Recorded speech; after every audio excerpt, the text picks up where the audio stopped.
Good evening, everyone. I am Mitch, and we are at the Hexagon Events Place, and I am with Hero Angeles. Okay, sir. So, can I ask, sir, how are you feeling right now? Masaya. Excited ako.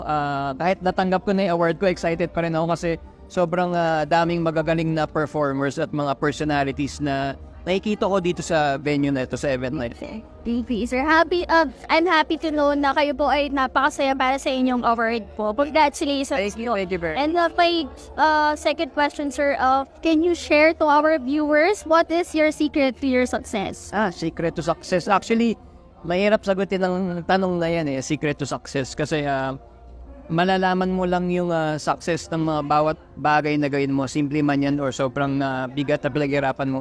Kapag nakita mo yung saya, tsaka yung maramdaman mo yung talagang happiness sa puso mo, tsaka sa mga taong sumusuporto sa'yo. Siguro ang pinaka puhunan sa success is yung faith mo, sarili mo, tsaka doon sa ginagawa mo. Yung dedication mo doon sa napili mong craft, doon sa larangan na kinabibilangan mo. Dapat lang talaga dedicated ka dyan, tsaka ginagalingan mo lagi. Ayan so mga viewers, tandaan natin from Sir Hero Angeles, dapat dedicated sa ginagawa. Dapat mula sa puso. Yes, ayan take note na.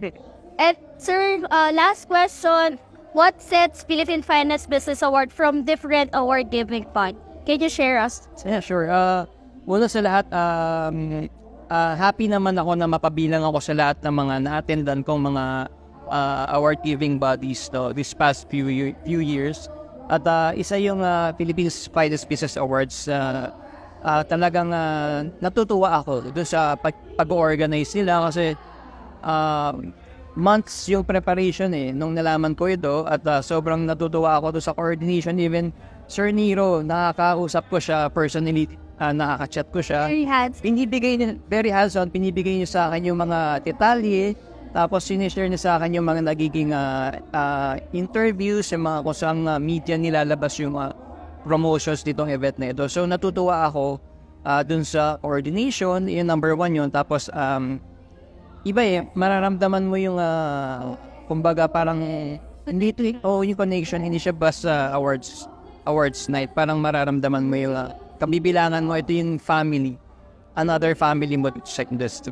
Thank you so much, Sir Hero Angeles. Congratulations. Thank you so much.